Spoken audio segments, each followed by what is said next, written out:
So let's get started. You Is your ring going to interview my ring? Yeah, shall we do that? So like, mine actually has a mouth as well. Oh, yeah. See, mine's in 2 bits. Mine can actually talk, so yours is crap, really. Yeah, I know. You can hide things in here, though. It's quite cool. You can sort of put Nurofen tablets, things like that. You know, if you It would be occasionally Nurofen, right? Yeah, if you get a headache, you can just put Nurofen in there.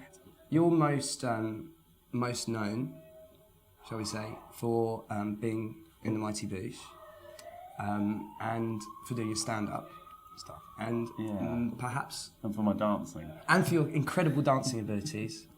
Noel's just come off tour with Brittany, and he did a great job for like 8 months. I'm all the backing dancers. He is. I do all the dancing. It's fantastic. And the outfits you wear. I can move in such a way that it looks like there's 30 people on stage. It's just me. Really, really cool. It's pretty powerful. But you are... Brittany. A rather... Brittany, yeah. But apart from that, you are a rather accomplished artist. Wow. And I like to scribble. And we're here in Maison Bertot in Soho at your exhibition. Yeah. Tell me a little bit about your training, because you actually trained in art, didn't you? I did, yeah. Explain. I was quite good at art when I was a kid. I was quite good at painting and drawing when I was really young. I was a bit of a freak, actually. That was the only thing I could do really well, that and football.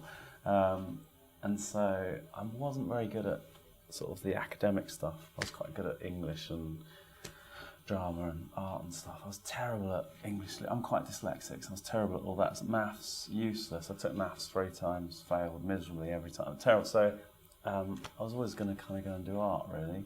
I didn't really know what it meant to be an artist. My family were always going, "You're going to be an artist." And I used to think, "Cool, what's that? What's that mean? How do you actually do that?" Was there art in the family? Were any of the family artists? Not really, no. My nan was quite good at painting, but I think, not massively. So it was I was a bit of a freak. I used to draw all the time. That's all I used to do. And you went and then studied it, right? Yeah, I didn't get into art college because I didn't have maths, and you're supposed to have maths and English. So my art teacher sort of marched down there and went, "You've got to take him, he's the best artist I've had in 10 years, and she got me in. And then I went to Croydon Art College, and my teacher, I had a really good teacher. I was really lucky. Because I'm not sure, it's quite a good course. I think Malcolm McLaren went there, and some of the Damned and some quite cool people went there. Proper punk. Maybe one of the Sex Pistols, but yeah, it's like quite a sort of punky, urban sort of, it looks hideous, Croydon Art College, like it's just landed, it's like a nightmare. The building's a nightmare, it's hideous, like a brown square. But I had a really good teacher. My teacher, Dexter Dalwood, is like an artist now, and he's just been nominated for the Turner Prize. Okay, cool. I think I was quite lucky with him. He was the one who told me to do comedy, actually. Not what you want You're from an art such a good artist, you should be a comedian. Yeah, this is great. Have you thought about comedy?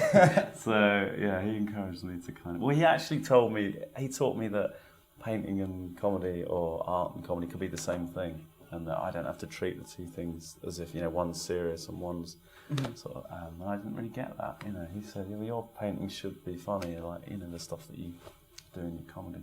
It wasn't until... he sort of explained that to me that I wasn't really getting anywhere. So, yeah.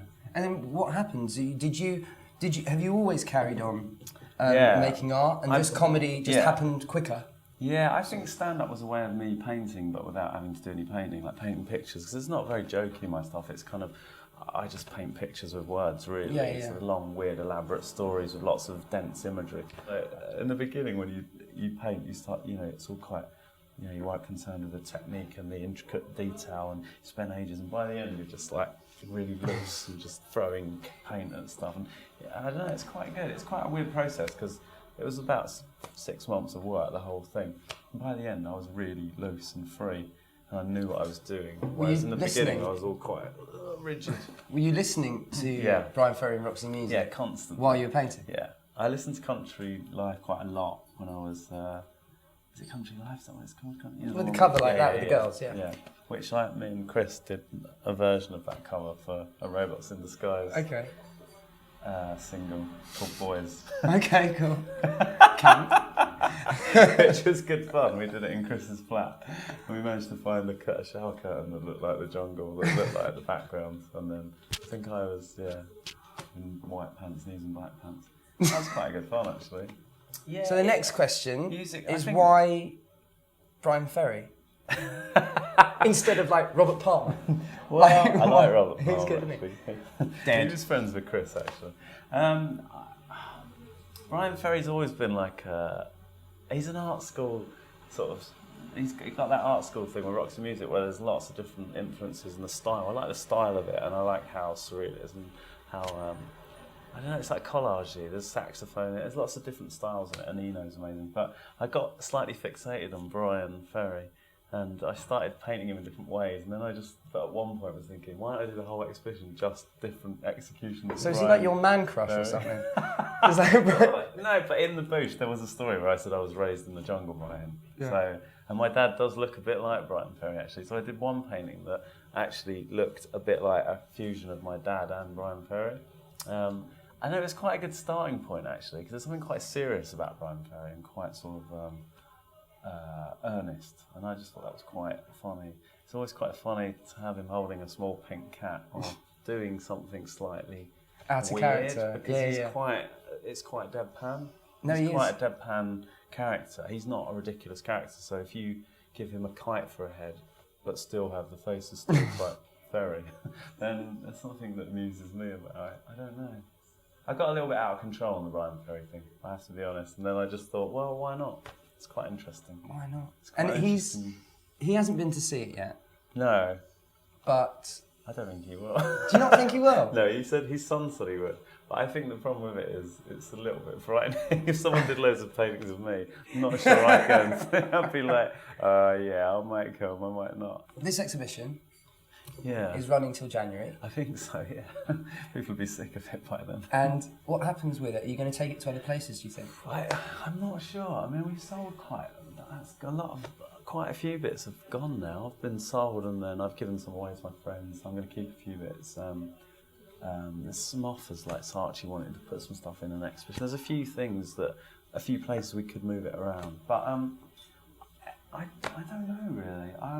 I'm sort of up for seeing what happens. I mean, in a way, I'm always doing this anyway. I'm always painting and making stuff anyway. So to have an exhibition to me is great because it's like, yeah, fine, I'll do whatever, you know. It's never that. I'm never that bothered about selling stuff. I'm never that, you know. I just kind of I have it, so show it. I might as well, and then move on. And also, when you have a deadline, it makes you refine everything, get it all done. Then you just can move on to the next stage. It's quite good for you, I think, mentally. Just gets you sort of gets loads of stuff out of your system. So I don't know, it'd be interesting. I mean, we've sold quite a lot actually. So I don't want it in my house. I don't want to see any of it. I might keep the tiger, the purple boots. But on that note, good luck with it all. Thanks a lot, Noel. No, It's been thank a real you. Really pleasure. nice. Yeah, it's been And great. yeah, your skull ring kind of makes mine Let's have a little puny. These two are slightly in love, I think. Yeah, Is I what's think going there's. on here. Mine's the bitch, though. Obviously, it's smaller. Thanks. Thanks a lot, man. Thank you.